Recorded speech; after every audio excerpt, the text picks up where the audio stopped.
If you're in the habit of making the same meals over and over again, and who isn't, you might be interested in some unexpected ingredients to help you spice up those meals. And you'll want to stick around for the last one because it involves baking. Come on over.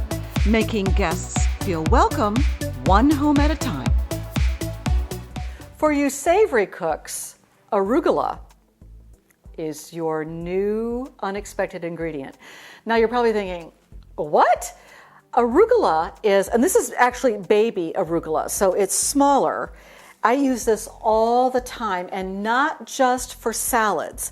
Jimmy and I got into a pizza making frenzy, making our own sauce, and there was an arugula and some sort of special cheese, maybe fontina cheese or a mix of cheeses, and we thought, that sounds weird, but we'll give it a try.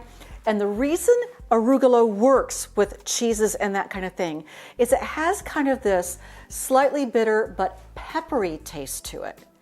It's different from spinach, it's different from other lettuces that you might use, and it holds up pretty well. It has a pretty firm stem in the middle, and come on, it's kind of cute. Looks like a little oak leaf. It's really easy to work with. Easy peasy. At the end of a soup or a stew or even a pasta dish, you just pick up your arugula, sprinkle it on top, and finish it off. It'll wilt down slightly on your pizza. It wilts down beautifully, and you will thoroughly enjoy this new, unusual, and unexpected ingredient. Trust me on this. Kind of like the U.S. government. Trust but verify. If you have lemon juice in your refrigerator, and we all do, and if you don't, you should, you could add this to a dish to give it that acidic zing. It's a wonderful balancer.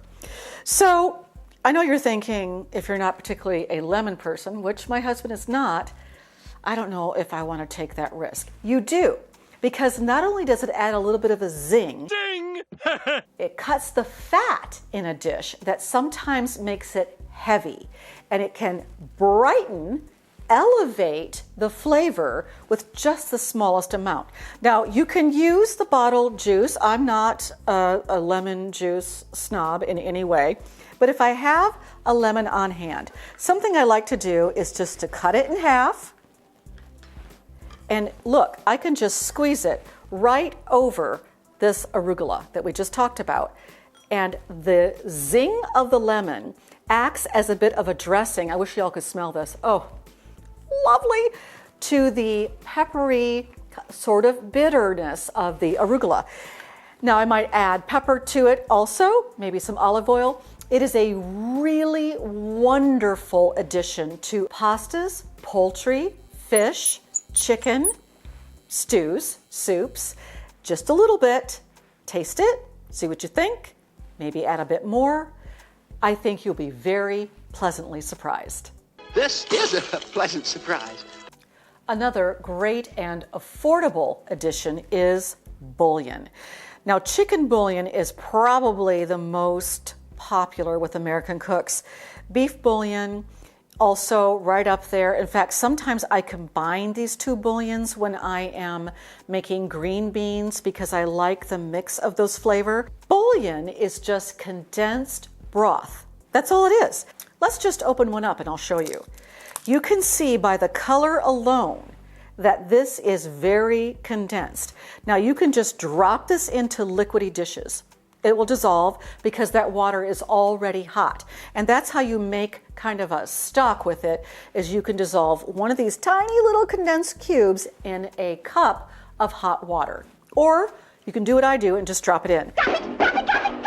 You can also break it up. Now you can smash it, you can cut it, and that's what I like to do, is just cut it into pieces like this, and you can use it when you brown beef.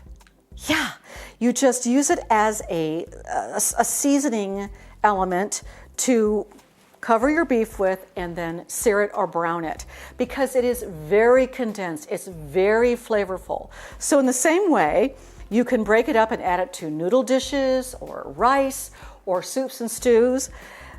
But I just use it mostly as a chunk of velvety goodness. It really elevates your sauce. That's my sauce. And finally, for you bakers out there, instant espresso is your friend. It sounds crazy, right? I mean, espresso is so strong. But if you are baking anything that has cocoa in it, so think brownies, cakes, even some cookies that are very heavy cocoa based, espresso, and not a lot of it, maybe a teaspoon, check for recipes, adds a really great depth, really acidic, elevates that cocoa to a place that you will not believe. Now, maybe you don't have instant espresso, but you have some cold leftover coffee from this morning. Guess what? What? You can use that in chilled desserts. It sounds a little sketch, but I have it on great authority. I've not tried this, but I'm willing to add some cold coffee to especially a chilled chocolate dessert. And that's really where coffee works best, is with chocolate. But hold on, what about those coffee grounds that you look at and you think, I'd like to use these in my garden, but it's winter. You can use those to braise or sear meat. I've done this. It is wonderful for a seared roast, a seared steak.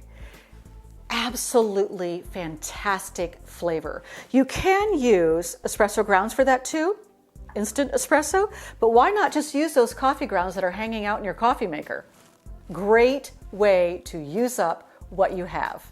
I'd love some coffee. One other idea, and I don't know if I dare try this, and let me know if you have. Apparently, you can use cold coffee grounds to make your own coffee butter or coffee jelly. Who knew?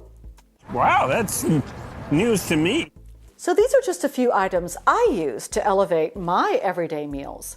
But maybe you use something even more wild and exotic or everyday. If so, let me know in the comments below. At the end of your soup or a stew or a savory meal, bouillon is just condensed. I think it was the word was juice. Okay, guess what? You can use that. How? Come on over. Now go make someone feel special today.